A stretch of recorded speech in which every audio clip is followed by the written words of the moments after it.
Good morning students. How are you? I hope you are also fine. Okay students, आज हम करने जा रहे हैं शिवलाल की बुक से क्वेश्चन नंबर 10 रिटायरमेंट या डेथ ऑफ पार्टनर्स का। ठीक है ना। हमने इससे पहले जो वीडियो भेजा था उसमें आपको पूरा बताया था रिटायरमेंट या डेथ ऑफ पार्टनर्स में क्या होता है कि किसी भी रीज़न से कोई एक पार्टनर, चाहे वो ओल्ड एज हो गया हो या वो बीमार हो, है ना, या उसकी बाकी पार्टनर से नहीं बन रही, क्या बिजनेस इनलीगल हो, रीज़न कुछ भी हो, वो उसके बिजनेस को छोड़ के चला गया या उसकी डेथ हो गई। ठीक है ना। तो कोई 3 पार्टनर हैं जिसमें से कोई एक पार्टनर बिजनेस को छोड़ के चला गया है, तो वो क्या करता है, तो उसकी जो भी एसेट्स होती हैं उनको फिर से रीवैल्यूड किया जाता है, फिर से पुनः मूल्यांकन खाता बनाया जाता है ना। आप रीवैल्यूड किया जाता है उनको। और क्या होता है, जब वो जो पार्टनर रिटायर्ड होता है वो अपने शेयर की, जैसे गुडविल जब एडमिशन होता था तो वो अपने शेयर, अपने जो हिस्सा होता है उसकी गुडविल और कैपिटल को लेके जाता था। ऐसे ही अब वो पार्टनर जा रहा है तो वो क्या कर रहा है, अपनी गुडविल को बाकी पार्टनर्स को क्या करता है, अपना हिस्सा लेता है और बाकी पार्टनर्स को डिस्ट्रीब्यूट करता है। तो जब कोई पार्टनर आता था तो हमारी जनरल एंट्री बनती थी, क्या बनती थी हमारी जनरल एंट्री, जब कोई पार्टनर आता था तो हमारी जनरल एंट्री बनती थी cash account debit to cash to premium for goodwill. ठीक है ना। और दूसरी एंट्री बनती थी premium for goodwill account debit to old partners.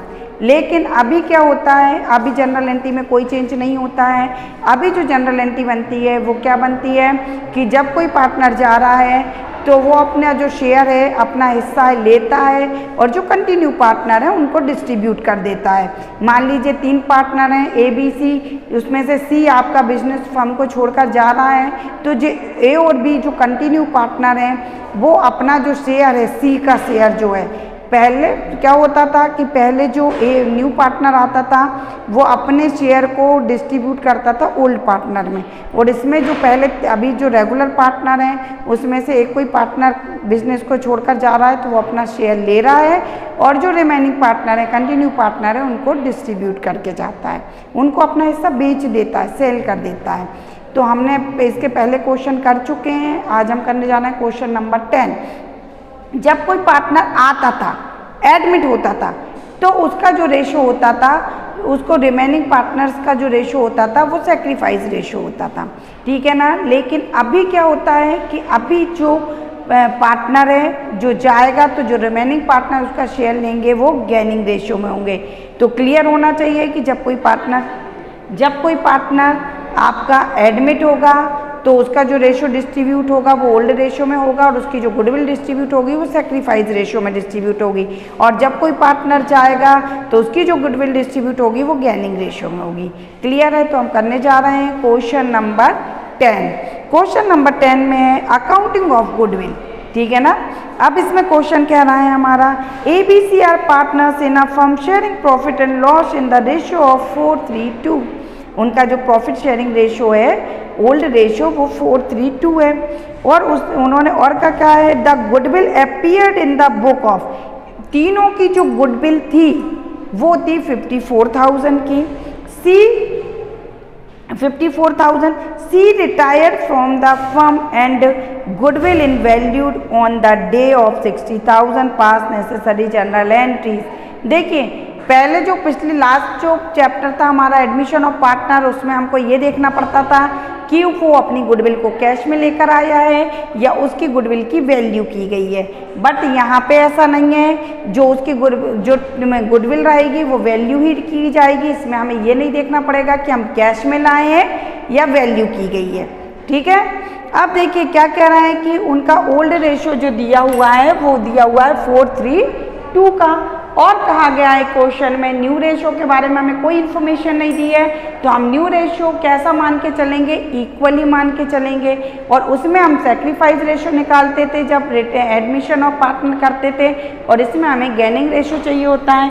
तो gaining ratio is equal to new ratio minus old ratio. तो ओल्ड रेशो भी हमारे पास है और न्यू कुछ नहीं दिया हुआ था हमको, तो हम उसको इक्वली मान के चलते हैं। तो हमने देखा कि न्यू रेशो 1/2 1/2, क्योंकि इसमें से जो सी है वो रिटायर्ड हो रहा है तो वो चला जाएगा, तो बाकी रिमेनिंग 2 पार्टनर्स रहेंगे। तो उनका 1/2 1/2 कौन कौन से पार्टनर्स होंगे, वो ए एंड बी। और उनका जो ओल्ड रेशो है वो कितना रहेगा, 4 और 3 कितना हो गया, 7 और 2 9, 4/9 3/9, वही हमने एलसीएम ले लिया। तो 9 और 2 का एलसीएम हो गया हमारा 18, 9 और 2 का एलसीएम हो गया 18। हम आपको एलसीएम की पूरी प्रोसेस पहले बता चुके हैं कि 2 डिवाइड करते हैं, 18 को डिवाइड करेंगे 2 से तो कितना हो जाएगा 9, और 9 का ऊपर इंटू करते हैं तो 9 हो गया। 18 को डिवाइड करेंगे 9 से तो 2 ऊपर इंटू करा तो 8 हो गया। सेम ऐसे ही यहाँ पर 18 हो गया, 9 - 6, तो हमारा जो गेनिंग रेशो था वो 1/18 और 3/18 निकल आया है। अब हमने क्या किया कि हमारे पास में 2 गुडविल दी हुई थी, एक गुडविल तीनों की गुडविल थी और एक कहा था कि जिस दिन वो रिटायर्ड होता था उस दिन की गुडविल उसकी थी कितनी थी, 60,000 की। तो वो क्या करेगा, जो उस दिन की गुडविल थी उसको में से उसने हमने जो रिटायर्ड पार्टनर है शी, उसका शेयर निकाल लिया 13,333 रुपीज़ का।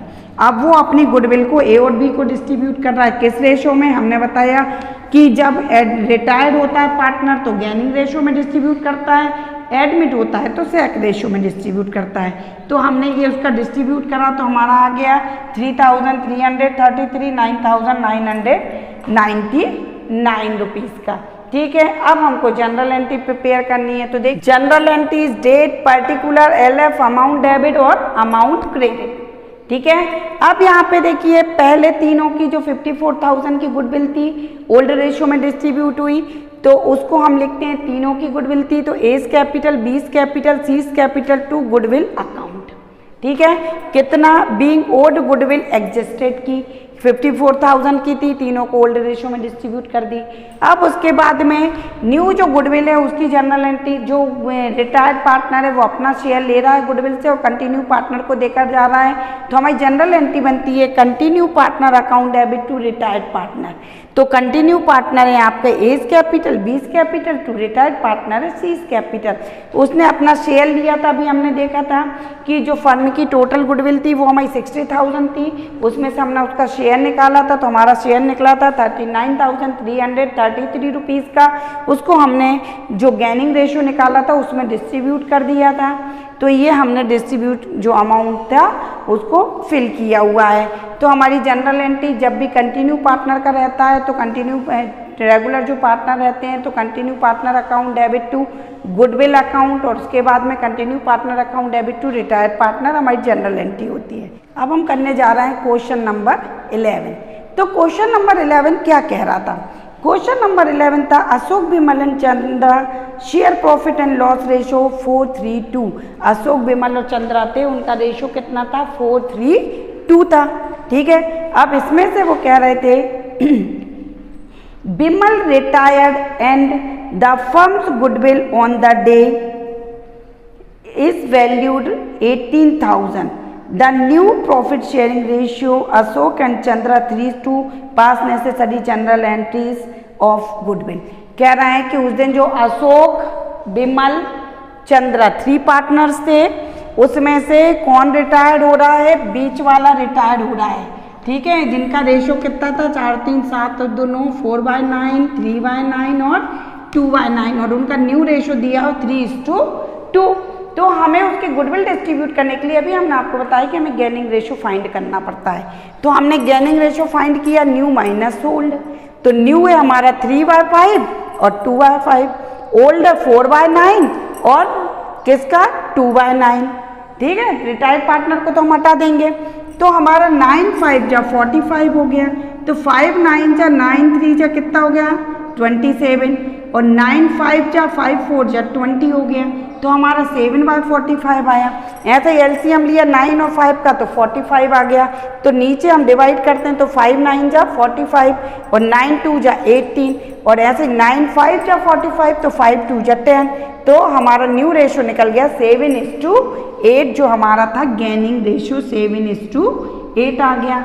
अब हमें टोटल गुडविल जो थी फर्म की, टोटल गुडविल ऑफ फर्म कितनी थी 18,000 जो टोटल गुडविल ऑफ फर्म थी उसमें से हमें विमल की गुडविल निकालनी थी। तो विमल की गुडविल कितनी थी, विमल था 3/9 का, तो 18,000 में से हमने विमल की गुडविल फाइंड की 6,000 की थी। अब जो विमल की गुडविल है वो रिमेनिंग पार्टनर को डिस्ट्रीब्यूट करेगा। तो अशोक और चंद्रा जो थे रिमेनिंग पार्टनर थे जो उसकी गुडविल को परचेज कर रहे हैं। तो 6000 उन्होंने किस रेशो में परचेज करेंगे? गेनिंग रेशो में। और पहले कब लेते थे वो? सेक्रीफाइस रेशो में जब एडमिशन करते थे। तो 7/15 और 8/15। तो दोनों ने ले ली, एक ने ले ली 2800, एक ने 3200। अब इसके बाद कहा है कि गुडविल की जनरल एंट्री बनाइए। तो इसमें ओल्ड गुडविल तो है ही नहीं, केवल एक ही जनरल एंट्री बननी है, continue partner account debit to retired partner. और जो गुडविल हमने डिस्ट्रीब्यूट की है 2800 और 3200, जो उसकी 600,000 टोटल गुडविल थी, हमने उसको डिस्ट्रीब्यूट कर दिया। ठीक है ना स्टूडेंट? तो इसमें हमें ज़्यादा प्रॉब्लम नहीं होती है। जब एडमिशन ऑफ पार्टनर होता है तो उसमें हमें फिर भी देखना पड़ता है कि ये उसकी गुडविल को कैश में लेकर आया है या वैल्यू की गई है। लेकिन इसमें हमको केवल एक ही कंडीशन होती है कि उसकी गुडविल की वैल्यू की जाती है, तो उसका शेयर निकालते हैं और उसके शेयर को गेनिंग रेशो में डिस्ट्रीब्यूट कर देते हैं और जनरल एंट्री एक ही बनती है। वो क्या होती है? Continue partner account debit to retired partner. तो अब इसके बाद आप 11 क्वेश्चन हो चुका है हमारा, 12, 13, 14 तक ऐसे ही करना है। इसके बाद में हमको 16 क्वेश्चन से रिवैल्यूएशन अकाउंट प्रिपेयर करना है। तो हमें रिवैल्यूएशन अकाउंट भी प्रिपेयर करना आता है स्टूडेंट, हम पहले कर चुके हैं एडमिशन ऑफ पार्टनर्स में। सिर्फ थोड़ा सा चेंज होता है इसका पार्टनर्स कैपिटल अकाउंट। तो हम नेक्स्ट वीडियो में आपको वो भी सेंड करते हैं। Okay bye, have a nice day.